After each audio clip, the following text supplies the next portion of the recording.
유명한 미식 축구 선수가 있어요. 여러분이 잘 아실 거예요. 팀 티보라는 우리 청년이 있습니다.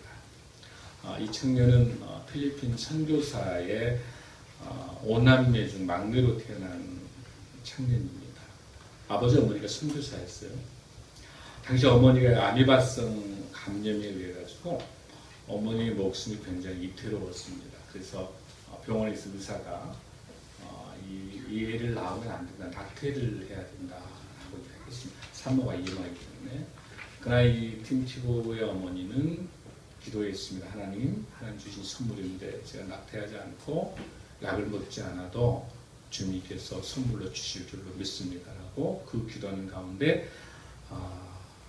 태어난 아이가 바로 팀티보입니다. 놀랍게도 병원에서 낙태할 정도로 도저히 살 수 없는 일이었는데 하나님 은혜로 팀티보는 아주 건강하게 태어났습니다. 자기 아버지가 플로리다 대학에, 아버지가 모교인 그 대학에 미식축구 선수로 이제 팀티보로 활동을 하게 됩니다. 매 게임마다 아주 우수한 성적을 올립니다. 그래서 드디어 이제 이런 미식축구 잘 아신 것처럼 챔피언십이 얼마나 미국 전역인지, 민혁이는 미국에 있어서 이런 미식축구 풋볼을 잘 아시죠? 이 챔피언십이 전 미국이 들썩거려요. 아주 어마어마한 모든 게 문을 다 닫아버립니다. 어마어마한 데요. 그런데 2008년도에 챔피언십에서 됩니다. 그 게임에서 이 팀티보에는 이거 아이패치 아시죠? 야구할 때 아이패치 붙이지 눈 밑에. 미식축구도 눈 밑에 이거 보고 뭐라 그러면 아이패치인데 눈부심 방지하는 때인데 여기다 뭐라고 써놨냐면 요한복음 John chapter 3 and 6. 요한복음 3장 16절을 여기다 붙입니다. 그래서 이걸로 인해서 우승하니까 24시간 하루 만에 90억이 클릭을 한 거예요. 90억 명이 요한복음 3장 16절을 읽게 됩니다. 이러다 보니까 이제 팀티보가 미식축구를 마치고 난 다음에 2011년도에 프로로 이제 등등. 프로축구로 프로 미식축구를 하니까 여기 규정에서 특정 종교의 행위를 할 수가 없다. 이렇게 해가지고 이 아이패치에다가 못하게 한 거예요. 그래서 팀티보는 기도하는 건 하나님 어떻게 할까요? 그 게임을 할 때마다 터치다운을 하잖아요. 터치다운 하고 난 다음에 바로 무릎을 꿇고 기도하는 거예요. 이걸 유명한 팀보잉이라고 불러요. 근데 그 당시에 이제 많은 안티 기독교들이 많은 사람들이 비아냥을 했어. 티보잉이라는 이 단어 비아냥을, 저게 무슨 크리스찬이라고 하면서 비꼬고 했었어요. 그러나 팀티보는 개의치 않고 늘 이 미식축구 선수를 통해서 영광을 올릴 때마다 하나님의 은혜로 내가 나됨이 여기까지다라고 생각하면서 늘 기쁜 마음으로 팀티보는 티보잉을 한 거예요. 근데 너무나 성적이 좋은 거죠. 그리고 난 다음에 게임 도중에나 게임이 끝나고 난 다음에 계속해서 역전승을 해내는 거예요. 그래서 2012년 1월 8일 결승전에서 이 23대 23의 동점으로 있을 때 바로 팀티보에 의해 가지고 이 덴버라고 하는 팀이 그랑프리 세계적인 우승을 하게 됩니다. 그 뒤로 이제 많은 사람들이 구글을 통해 가지고 클릭했던 숫자가 1억 9천만 원, 한 2억 정도가 그 무릎 꿇고 기도하는 티보잉이 간거로 합니다. 그러고 난 다음에 계속해서 티보잉이라는 이 단어는 신앙이 좋은 팀티보의 자기의 그 하나님께 영광을 올릴 수 있는 그 어머니 선교사를 통해서 기도로 응답받았던 내 생명을 살려준 예수 그리스도 하나님의 은혜로 내가 나림이라고 하는 고백하면서 팀티보는 지금도 티보잉이라는 그 터치다운을 한 다음에 하나님께 기도를 올립니다. 바로 그 유명한 요한복음 3장 16절 우리 함께 봉독 한번 해볼까요? 요한복음 3장 16절 여러분 다 암송하고 있는 말씀이긴 한데 자, 요한복음 3장 16절입니다. 한번 같이 읽겠습니다. 여러분 신약 146쪽입니다. 146쪽 우리 티보가 티보잉 하면서 늘 승리할 때마다 아이패치뿐만 아니라 또 동시에 티보잉 했었던 그 요한복음 3장 16절 말씀, 이 말씀은 오늘 우리에게 하나님께서 주신, 특별히 오늘 우리 새신자로서 우리 패러독스 우리 아이돌 그룹이 왔는데 여러분들에게 특별하게 주는 하나님 말씀입니다. 모두 주지만 한번 같이 공독합니다. 시작. 하나님이 세상을 사랑하사 독생자를 주셨으니 이는 그를 믿는 자마다 멸망하지 않고 영생을 얻게 하였습니다. 아멘. 하나님께서 우리를 너무 사랑하셔서 하나님께서 여러분을 너무 사랑하셔서 독생자 예수 그리스도를 주셨습니다. 예수 그리스도를 주셔서 우리 주님을 믿는 자마다 우리 예수님을 믿는 자마다 멸망하지 않고 영생 우리는 이 생에서만 사는 게 아니라 영원히 살아가는 천국이 있습니다. 영생이 있습니다. 지금 우리의 눈에 보이는 것만이 인생이 다가 아니고 영원의 천국에 하늘나라 영생이 있습니다. 그래서 우리가 소망을 가지고 정말 우리가 하나님께서 우리를 이 땅에 보내셨을 때 우리에게 주신 사명이 있습니다. 하나님의 영광을 위해서 이 땅에서 살아가는 겁니다. 우리가 가지고 있는 달란트, 우리의 실력, 우리의 능력 이 모든 것들도 하나님의 영광을 위해서 귀하게 쓸 때 하나님께서 우리를 통해서 더 큰 하나님의 기쁨으로 축복해 주실 줄로 믿습니다. 아멘. 오늘 우리 본문의 말씀 읽었던 내용들을 보면 이제 여러분이 너무나도 유명한 사람이 이 바울이라는 사람이 너무 유명한 사람인데 우리가 그 전까지는 어떤 사람으로 있었습니까? 사울이라는 사람으로 있다가 이제 드디어 바울이라는 사람이 등장하는 것이 오늘 본문에 나와 있는 것처럼 13장 9절입니다. 한 번 더 우리 봉독하겠습니다. 13장 9절에 시작. 바울이라고 하는 사울이 성령이 충만하여 그를 주목하고. 자, 바울이라는 사람이 뭐가 충만해 있습니까 지금?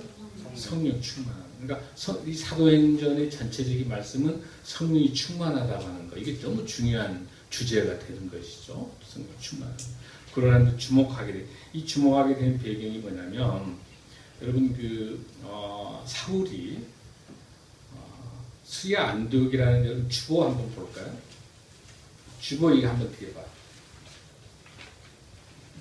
여러분 주보 뒤에 이 기도가 하나 보일 거예요. 이 지도에서 보면 여러분들 먼저 수리아 안디옥 한번 찾아보겠어요? 지도 찾기 수리아 안디옥 찾았어요? 야, 근데 우리 아이돌 그룹에서 제일 먼저 찾았어? 찾았어요. 자, 안디옥 거기 수리아 안디옥에서 지금 사울이 출발했어요. 자, 거기에서 안디옥에서 이제 바닷가로 가려면 실루기아가 보입니까? 자, 실루기아에서 배를 탔어요. 배를 타서 어디로 가냐면 구브로라고 하는 섬으로 가요. 구브로가 어딘가 찾아보세요. 찾았습니까? 섬? 지금은 구브로 여러분들 해외 여행 가면 뭐라고 나와요? 사이프러스라고 나와 있어요. 사이프러스 지금도 많은 신혼부부들이 많이 가는 섬이에요. 굉장히 아름다운 섬입니다. 사이프러스. 나중에 성지순례 할 때 꼭 가격하지. 이 구브로 섬 아주 유명한 이 구브로 섬은 누구의 고향이냐면 바나바의 고향이에요. 바나바의 고향이에요. 그래서 이 구브로로 가가지고 여기에서 누구가 있냐면 구브로로 가면 그 첫 번째 기착지가 어느 기착지냐면 살람이라는 데 보여요? 살람이. 여기서 배를 내려요. 배에서 내려가지고 어디로 가냐면 바보라고 하는 곳으로 가요. 바보. 좀 이상하죠, 지명이 바보. 바보 같은 바보. 그 바보에가 누가 있냐면 오늘 본문에 나와 있는 구브로 총독이라는 사람이 있어요. 구브로 총독이라는 사람인데 여러분 본문에 나와 있죠. 구브로 총독 나와요. 저기 5절 6절 쪽에 보면 구브로 총독 나오죠. 서기오 바울이라는 사람 나와요. 서기오 바울. 자, 그럼 저를 한번 보겠습니다. 이 구브로의 바보라는 그 지역에서 누가 있냐면 그 구브로의 총독인 서기오 바울입니다. 사람이 있어요. 그러면은 그 구브로 총독 정도 되면 지금으로 말하면은 시장급 정도 될까? 그 지역의 제일 높은 사람이 총독입니다. 그 지역에서. 그러니까 복음을 전할 때 밑에서부터 복음을 전하기가 시간이 너무 많이 걸려요. 그러니까 고위층을 먼저 전도가 되면 그 고위층에 의해 가지고 나머지가 전도가 좀 쉽게 되죠. 그래서 무슨 계획을 세우게 됐느냐면은 이 서기오 바울이라고 하는 총독, 이 총독을 전도하면 좋겠다라고 생각해서 먼저 그곳으로 갔어요. 갔는데 마침 거기 가니까 이 서기오 바울이라는 이 총독을 항상 멘토를 해주는 사람이 있어요. 그 사람 이름이 누구냐면 바예수라는 사람이에요. 그 바라는 말은 아람어로 무슨 뜻이냐면 son, 아들이라는 뜻이고 예수라는 말은 여호수아라는 뜻으로서 구원자라는 뜻이에요. 그러니까 이름은 아주 좋죠. 근데 이 사람이 누구냐면 마술사예요. 그러니까 무당, 박수무당이에요.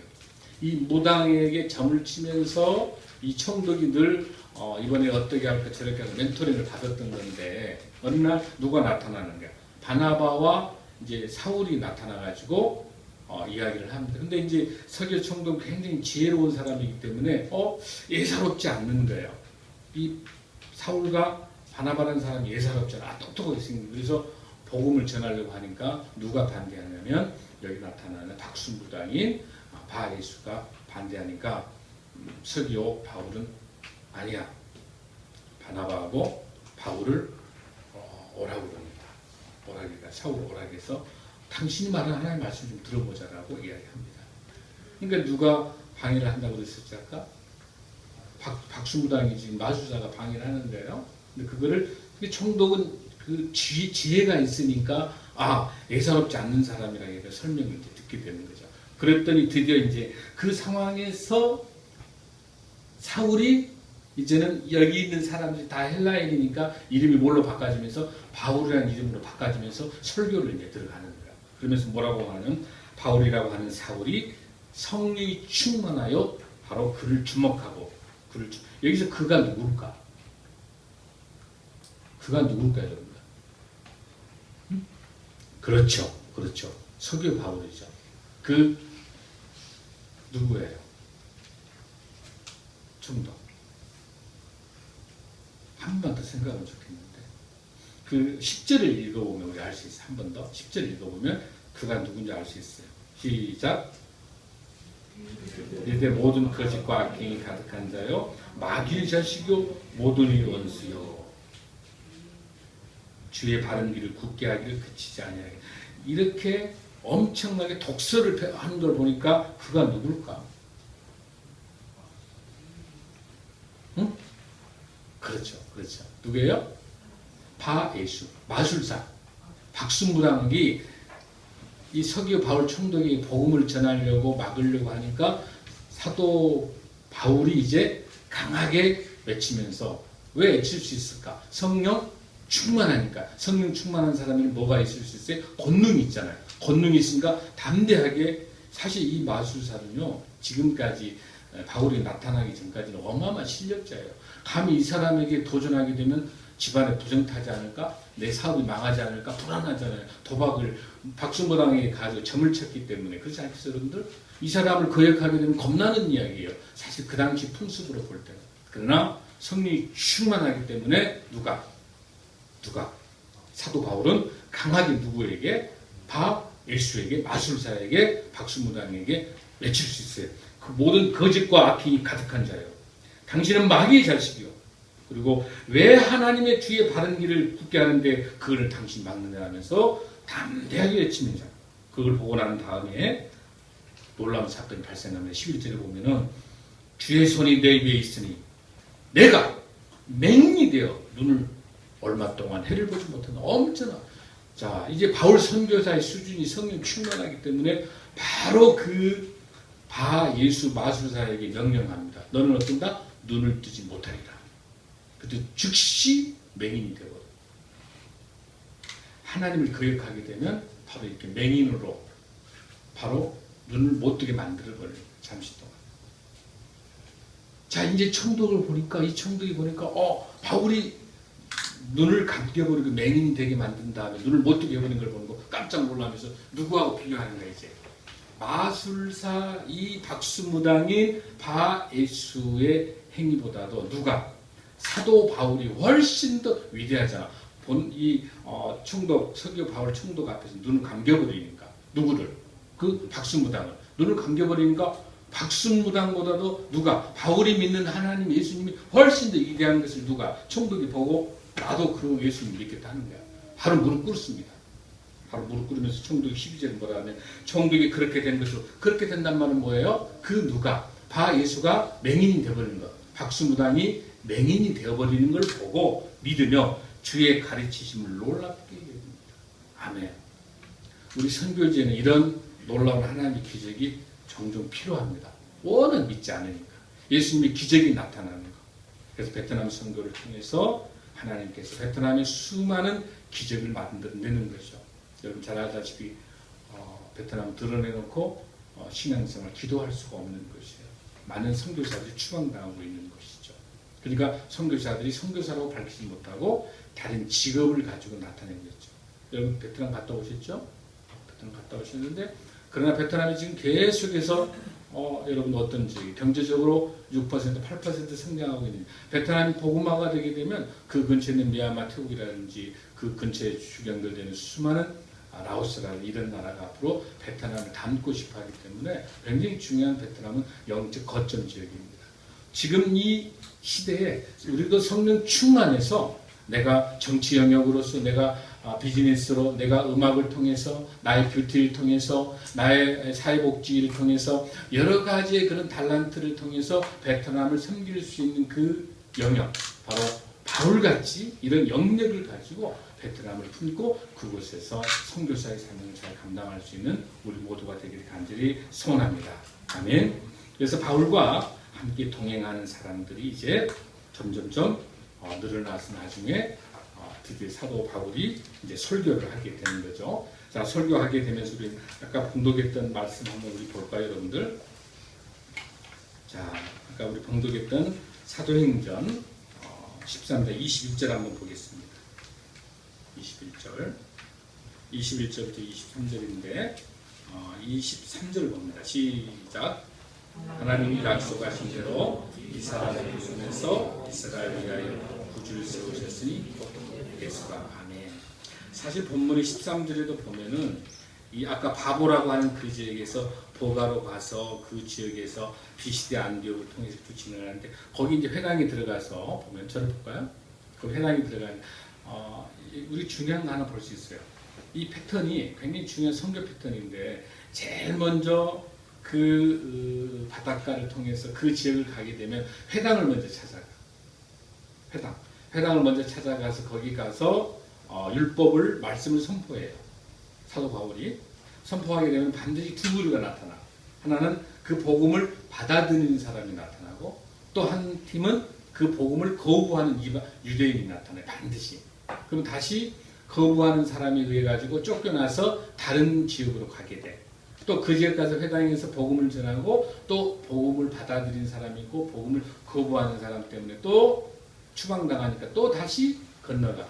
이 패턴이 계속 되는 거예요. 1차, 2차, 3차 여행이 다 그렇게 되는 거예요. 그러니까 이 쫓겨나는 것이 불행이 아니죠. 쫓겨났기 때문에 정착하지 않고 또다시 다른 지역에 가서 또 복음을 전하고 그곳에서 또 반은 하나님을 영접하고 또 믿지 않는 유대인들이 또 쫓아내니까 또 다른 곳으로 그렇게 해서 1차, 2차, 3차 여행을 가는 거예요. 그래서 우리가 여기서 깨우칠 수 있는 게 뭐냐면 우리나라에 애국인 교회를 많이 세워야 돼요. 애국인 교회. 그래서 목사님이 지금 관여하고 있는 세계 유학생 선교예배의 지금 대표를 맡고 있는데요. 지금 신촌에 우리가 수요일마다 예배드리고 있는데 17개국이 와 있어요. 매주 우리 수요일날 예배드리고 있는데 그곳에서 연세대학교, 홍대, 명지대뿐만 아니라 이화여대 그 대학에 와 있는 그 유학생들을 위해서 교회를 세웠습니다.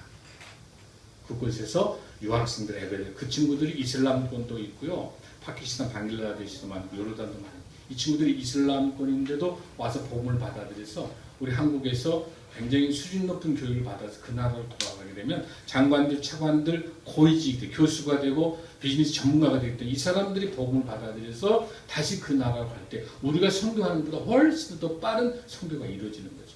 세계 유학생 선교가 너무 중요합니다. 목사님, 그 왜 우리 청년들을 섬기고 있냐면 그 유학생들을 섬기는 이유가 있어요. 이 친구 와 있는 선교사들이에요. 17국에서 와 있는 선교사. 아프리카에서 와 있고 케냐라든지 이런 젊은 친구들을 통해서 복음을 받아들여서 다시 자기 나라로 4년, 6년 정도 박사까지 마치고 돌아갈 때 얼마나 귀한지 몰라요. 지금 이 상황이 그 상황. 앞으로 우리가 그런 비전을 갖는 게 뭐냐면 앞으로 우리 청년국회와 청년 집회를 통해서 여러분들이 우리 헨즈와 우리 페라도스 같은 여러분들을 통해서 찬양을 이루어지고 여러분의 음악을 통해 가지고 수많은 아시아, 아프리카 전 세계 청년들과 같이 이런 청년 집회를 통해서 우리의 음악을 통해서 우리의 문화예술을 통해서 세계로 향할 수 있는 그런 비전들을 여러분과 같이 공유하기를 원합니다. 바로 지금 본문이 있는 것처럼 바로 그곳에 교회를 세우고 다 이방인 지역이에요. 여기 나온 구브로라는 지역이라든지 비시리아 안디옥이라든지 다 지금 터키 지역이에요. 지금 이 나라가 이 성경에 나와 있는 이 도시가 다 이제 있어요. 우리가 나중에 성지순례 가면 다 나오는 그 지역이에요. 바로 이곳에서 바로 사도 바울은 사울로 있다가 바울로서 등장합니다. 이때부터 바나바는 등장하지 않습니다. 바나바가 목사님이고 사울은 부목사 정도였어요. 전도사 정도였어요. 그러다가 이 13장부터 본격적으로 바나바는 무대에 사라지면서 이 부목사 전도사인 사울이 바울로서 등장하게 됩니다. 이제는 성령 충만하면서 13장부터 28장까지 바울이 끊임없이 열정과 그 도전을 가지고 실력과 능력을 가지고 복음을 전하는 놀라운 사울이 바울로 출발하는 첫 스타트가 오늘 본문 읽었던 13장이고 그게 가능한 게 성령 충만했던 거고 바울은 나의 나든 것이 하나님 보내고 나의 지식과 나의 능력 다 벼슬을 버리고 나의 명예 다 버리고 하나님의 영광을 위해서 가장 겸손한 마음으로 복음을 전하는 놀라운 역사가 사도행 13장을 써갑니다. 사랑하는 성도 여러분, 우리가 사도행전 28장까지인데 29장을 써나가는 일들을 위해서 우리 생명나무 숙회가 여러분 한 분 한 분들을 통해서 놀라게 들어서실 줄로 믿습니다. 여러분 큰 비전을 가지시기 바랍니다. 여러분을 통해서 나는 능력이 없고 나는 힘이 없고 나는 보잘것없지만 주님께서 힘을 주시면 성령님이 함께 하시면 성령 충만하게 되면 그 권능으로 우리는 대한민국뿐만 아니라 우리가 작게는 서울뿐만 아니라 대한민국뿐만 아니라 통일시대를 준비해서 열방을 가지고 북한을 품고 유로아시아 쪽으로 전 세계 열방을 향한 그런 여러분의 큰 비전들이 복음자로서 예배자로서 또 여러분의 달란트를 통해서 하나님께서 계하게 쓰임받을 줄 믿습니다. 아멘. 기도하겠습니다.